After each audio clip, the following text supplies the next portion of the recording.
चलो देखो 18 नंबर में आज हम लोग क्वेश्चन समझेंगे 18 नंबर का और 19 नंबर का, जो कि वीवीआई सब्जेक्टिव क्वेश्चन एसएसटी का है, इतिहास का है। किसका है? इतिहास का। तो इतिहास का 18वां नंबर क्वेश्चन अभी देखेंगे हम लोग। पहला क्वेश्चन क्या है? देखो, यूरोपियन समाजवादियों के विचारों का वर्णन करें। क्या करें? है ना, यूरोपियन समाजवादियों के विचारों का क्या करें? वर्णन करें। तो मतलब उसके बारे में डिटेल्स में लिखना है। तो यूरोपियन समाजवादी के बारे में हम लोग समझेंगे पहले कि यूरोपियन मतलब जो यूरोप में रहने वाले लोगों को यूरोपियन कहा जाता है।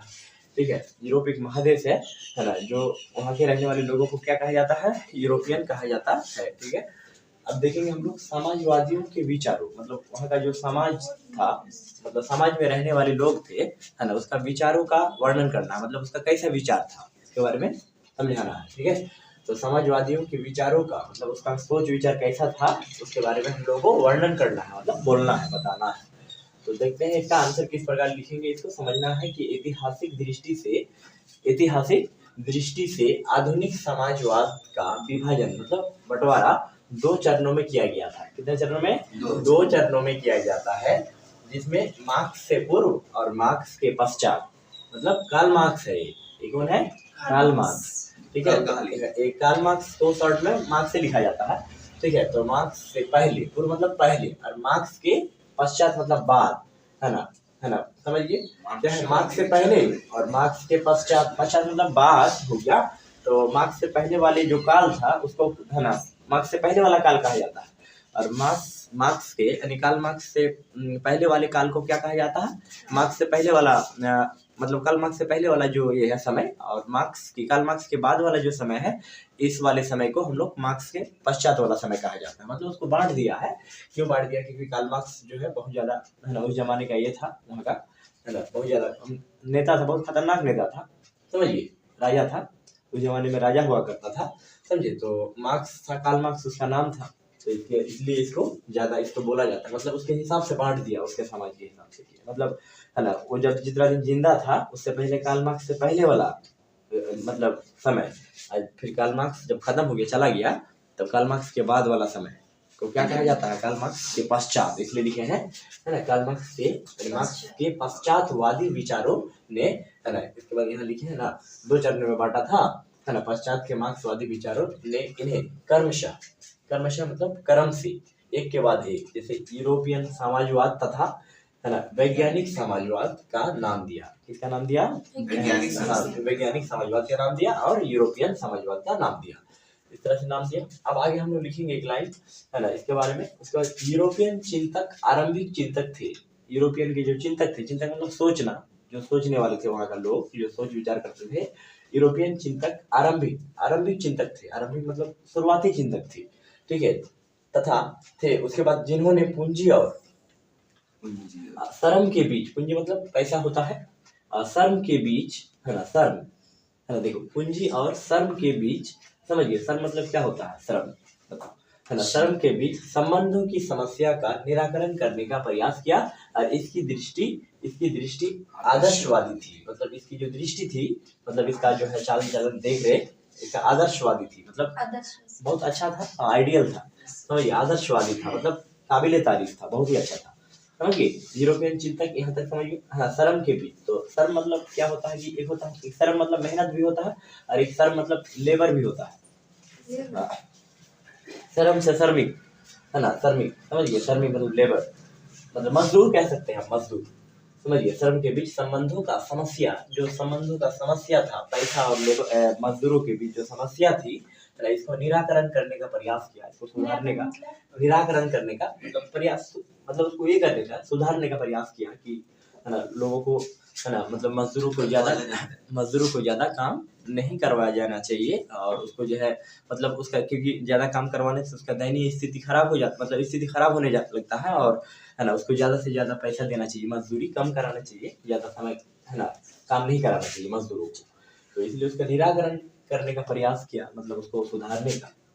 ठीक है, तो यहाँ पर हम लोग समझ रहे थे कार्ल मार्क्स के बारे में। ठीक है, तो कार्ल मार्क्स के बारे में इतना याद रखना है कि कार्ल मार्क्स जो थे, है ना, कार्ल मार्क्स क्या थे? उस जमाने के जो है राजा थे। तो राजा में वो क्या था कि कार्ल मार्क्स का कहना था, है ना, कार्ल मार्क्स का और एक जो है बात कहना था कि भारत में उस जमाने में जो है भारत को सूती वस्त्र का उद्योग ज्यादा था भारत में, सूती वस्त्र का, है ना। सूती वस्त्र मतलब कॉटन वोटन जो है, कॉटन का कपड़ा ज्यादा बनता था भारत में, तो है ना, सूती वस्त्र ज्यादा बनता था। तो कार्ल मार्क्स का कहना है कि जहाँ पर सूती वस्त्र ज्यादा बनता है, क्योंकि पहले जमाने में सूती वस्त्र ज्यादा था ना, समझिए, सूती मतलब जितना भी कॉटन का सामान देख रहे हो आप, ये सब भारत में बनता था, ठीक है। कोई दूसरा देश में, है ना, सूती वस्त्र नहीं बनता था, कॉटन का जितना भी कपड़ा होता है, ठीक है।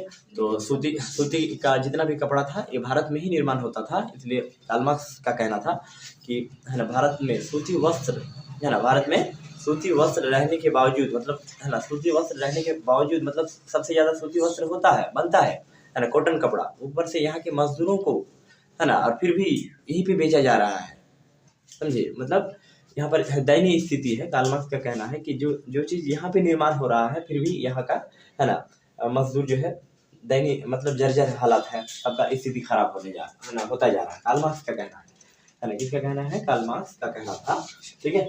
तो इतना बात याद रखिएगा, फिर हम लोग आगे इसको देखते हैं, समझते हैं। 19 नंबर देखिए, भारत में राष्ट्रवाद के उदय के सामाजिक कारणों पर प्रकाश डाले। भारत में क्या समझेंगे हम लोग? राष्ट्रवाद के उदय, मतलब भारत में राष्ट्रवाद कैसे हुआ, भारत में, है ना, राष्ट्रवाद कैसे हुआ, भारत में राष्ट्रवाद का उदय, उदय मतलब शुरुआत, भारत में राष्ट्रवाद का उदय कैसे हुआ, उदय मतलब शुरुआत होता है। तो भारत में राष्ट्रवाद के उदय के सामाजिक कारणों पर प्रकाश डाले, मतलब भारत में जो राष्ट्रवाद हुआ, राष्ट्रवाद मतलब, है ना, लोगों के बीच आपस में प्रेम की भावना जगने लगा, है ना, कि नहीं, अब हम लोग को एकजुट होना चाहिए, अब यहाँ से जो है ना, क्या करना चाहिए, मतलब अंग्रेज को भगाना चाहिए यहाँ से, ठीक है। अंग्रेज बहुत परेशान करता था हम लोगों को, समझिए। अंग्रेज क्या करता था, भारतीयों को, है ना, हम भारतीयों को, है ना, क्या करते थे, बहुत ज्यादा परेशान करते थे, और जो है सरकारी सेवा, सरकारी कोई भी सामान हम लोगों नहीं देते थे, और क्या करते थे, जैसे सरकारी कोई भी सामान सरकारी नहीं देते थे, ठीक है, और सरकारी कोई भी सेवा हो नहीं देता था। अगर किसी का नौकरी भी लगा तो नौकरी से उसको बिना कारण से हटा दिया जाता था, ठीक है। अगर परीक्षा में बैठता था कोई, तो परीक्षा में जो है जानबूझकर फेल करवा दिया जाता था, समझिए। इस प्रकार से हम लोगों को परेशान करता था अंग्रेज, है ना, जानबूझ के फेल करा दिया जाता था, है ना, समझिए। जानबूझ के क्या कर दिया करता था, फेल कर दिया करता था, और जो है जहाँ जहाँ घूमने जाता था अंग्रेज, वहाँ मजदूरों को और भारतीय लोगों को घूमने के लिए प्रतिबंध लगा दिया गया था, ठीक है।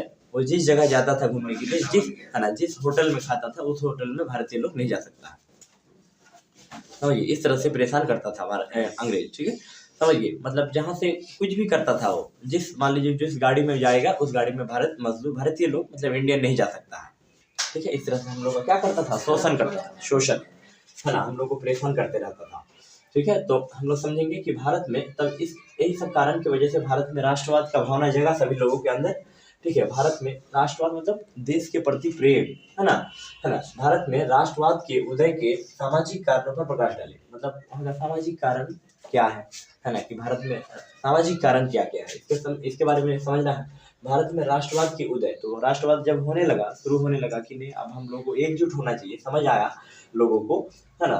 तो उसमें सामाजिक कारण पर प्रकाश डालना, कुछ सामाजिक कारण होने लगा। समाज मतलब गांव में जो कारण होता है, समाज में रहने वाले लोगों के बीच जो कारण होता है, उसी को सामाजिक कारण कहते हैं, ठीक है। तो कैसे कारण होने लगा, चलिए हम लोग इसको समझते हैं। अच्छा देखिए, यहाँ पर लिखे हैं कि भारतीय राष्ट्रवाद के उदय के सामाजिक कारणों के प्रमुख कारण था, सामाजिक कारण ही सबसे मेन कारण था, समाज में रहने वाले लोगों के बीच ही कारण था। कैसा कारण, देखो, अंग्रेजों की परजातीय विभेद की नीति, है ना, अंग्रेज यहाँ का मजदूरों को जब काम करवाता था, तो अंग्रेजों की परजातीय विभेद की नीति, मतलब परजातीय विभेद मतलब अपना जात को अच्छा समझता था, दूसरे जात को खराब समझता था, मतलब अपना जो अंग्रेज था उसको अच्छा मानता था वो, और बाकी अगर भारतीय है तो बस हो गया, उसको अच्छा नहीं मानेगा, समझिए। अंग्रेजों की परजातीय विभेद मतलब, है ना, भेदभाव शुरू हो गया, दूसरा जाति को मतलब अच्छा मानेगा ही नहीं वो, समझिए। मतलब सिर्फ अंग्रेज सबको क्या मानेगा, अच्छा मानेगा, बाकी भारतीय को नीच नजर से देखता है, बढ़िया नजर से नहीं देखता है। तो अंग्रेजों की परजातीय विभेद की नीति कहा जाता है, विभेद की नीति मतलब खराब नीति से देखता था, क्योंकि अंग्रेज अपने को अच्छा और दूसरे को अर्थात भारतीय मजदूरों को नीचा देखता था, बहुत ही नीचा देखता था, समझिए। और भारतीय पर बहुत सारा प्रतिबंध लगाया गया था, जैसे रेलगाड़ी रेलगाड़ी में जिस ट्रेन से जाएगा उस ट्रेन से सिर्फ अंग्रेज जा सकता है, भारतीय लोग नहीं जा सकते। ठीक है, जिस होटलों में या जिस रोड से सफर करेगा या प्रवेश करने नहीं देते थे, मतलब जिस होटल में जाते थे उसमें सिर्फ इंडियन नहीं जाएगा, उसमें सिर्फ अंग्रेज ही जाएगा, भारत का कोई वहाँ ले जाने का ऑर्डर नहीं है। समझिए, मतलब वो जितना दिन राज किया ऐसे ही किया। समझिए लगभग 200 सालों तक राज किया यहाँ पे वो। समझिए तो होटलों में सफर, जहाँ होटल में जो खाना खाता था वहाँ भारत जाना तो मना ही है, वहाँ दिखना ही मना। हाँ, वही तो बाहर से ही चली जाइए आप, घुसना नहीं है। समझिए होटलों में भी नहीं जा सकते हैं, मतलब भारतीय लोग, है ना। ये कहाँ का रूल है, है कि नहीं, उन लोग का रूल था। होटलों में सफर या प्रवेश करने में नहीं देता था, मतलब प्रवेश करने नहीं देता था, एंट्री मारने नहीं देता था। समझिए, अब सरकारी सेवा अंग्रेजों ने, कोई भी सरकारी चीज आता था तो नहीं देता था ढंग से। सरकारी सेवा अंग्रेजों ने भारतीय को नहीं देते थे, है ना। मतलब वो कोई भी जैसे नौकरी ही हो गया तो अच्छा से वो लोग नहीं देने के लिए मना करते थे। अब आते हैं, बहुत बार नौकरी में नियुक्त होता था, नौकरी में हो भी जाता था, नौकरी में अगर चुना भी गया, सिलेक्ट भी हो गया, ठीक है, होने के बाद भी, है ना, उसे हटा दिया जाता था। और कई बार बिना कारण से भी नौकरी से हटा दिया जाता था, परीक्षा में बार पास करने के बाद भी। ठीक है, तो इस तरह से जो है नीति अपनाया था अंग्रेज। ठीक है, तो इसलिए हम लोगों के बीच क्या हो गया, ये सब सामाजिक कारण बनने लगा, है ना। तब जाके क्या हो गया, हम लोगों के बीच राष्ट्रवाद का भावना जगा।